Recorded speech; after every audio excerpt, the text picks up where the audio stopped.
Highways కొంతమంది ముస్లిం అమ్మాయిలు వాళ్ళ పెద్దల వల్ల లేదా వాళ్ళ మతం వల్ల ఇంకేదన్నా కారణాలు కావచ్చు. మరి దాన్ని ఫూలిష్ అనాలా, మూర్ఖంగా అనాలా, లేదన్నప్పుడు చైల్డిష్ అనాలా, ఐ డోంట్ నో, లేదా భయం అనాలా నాకు తెలియదు. వివరంగా ఏంటన్నది నేను శివప్రసాద్ వి ఛానల్లో పెట్టి నా వీడియో చూసి మీరే తెలియజేయండి. అండ్ ఛానల్ కూడా సబ్స్క్రైబ్ చేసుకోండి. Okay please. ఇక ఇప్పుడు అసలు టాపిక్ వద్దాం. ఈరోజు మన రేవంత్ రెడ్డి గారు కేదార్ అని చెప్పేసి మన బన్నీ వాస్తో కలిపి కొన్ని సినిమాలకి ప్రొడ్యూస్ చేస్తున్నారు అండ్ పార్ట్నర్గా ఉన్నారంటున్నారు. ఓకే, లెట్ ఇట్ బి, త్వరలో సినిమా కూడా తీయబోతున్నారు. బట్ ఆల్రెడీ విజయ్ దేవరకొండ వాళ్ళ తమ్ముడు ఆనంద్ దేవరకొండ సినిమా కూడా తీసాడు, గంగం గణేష్ అని.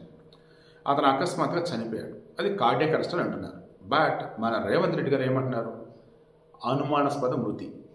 దీనికి కేటీఆర్కి అయితే సంబంధం ఉంది, విచారణ చేయమని అసలు ఎందుకు ఎంక్వైరీ మీరు అడగట్లేదని అంటున్నాడు. ఈయన సీఎం, మరి చేయొచ్చు మరి.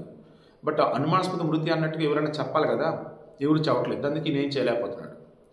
మొన్న రాజగోపాలాచారి కేసీఆర్ మీద కంప్లైంట్ ఫైల్ చేశారు కాళేశ్వర ప్రాజెక్ట్ సంబంధించి. అతను అనుమానాస్పదంగా చనిపోయినారంటే ల్యాండ్ ఇష్యూస్ అన్నారు. అంతకుముందు విజయ్ రెడ్డి అతను చనిపోయాడు, అతను అనుమానాస్పద మృతి అంటున్నారు. ఇప్పుడు ఈ కేదార్. సో మన రేవంత్ రెడ్డి ఏమంటున్నారంటే కేసీఆర్తో సన్నిహిత సంబంధాలు ఉన్నటువంటి వాళ్ళు కానీ, లేదు నాట్ కేసీఆర్, కేటీఆర్తో సన్నిహిత సంబంధాలు ఉన్నటువంటి వాళ్ళు కానీ, లేదు ఈ కేటీఆర్కి అపోనెంట్గా ఉన్నటువంటి వాళ్ళు ఎవరైనా కానీ ఈ మధ్యకాలంలో అకస్మాత్తుగా చనిపోతున్నారు, ఏదో తేడా కొడుతుంది అంటున్నాడు.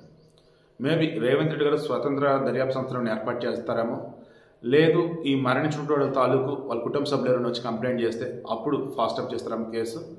బట్ ఇప్పుడు మరలా చెప్తుందంటే కేసు మన రేవంత్ రెడ్డి గారు, చనిపోయినటువంటి కేదార్కి డ్రగ్స్ కేసుతో సంబంధం ఉంది, అతడు కేటీఆర్ సన్నిహితుడు, ఎక్కడో ఏదో తేడా కొడుతుంది, అనుమానాస్పదంగా చనిపోవటం ఏంటి, కుర్రాడు అయ్యి కూడా అంటున్నాడు. మరి రీసెంట్గా కార్డియాక్ అరెస్ట్ అయినప్పుడు చాలా మందికి ఇలాగే అవుతుంది, మరి అందులో ఒకటిది అనుకోవచ్చు మరి. బట్ మన రేవంత్ రెడ్డి అంటుంది మాత్రం కొంచెం ఆలోచించాల్సిన విషయం. మరి కేటీఆర్ దీనికి సంబంధించి ఇంకా రెస్పాండ్ అవ్వాలి.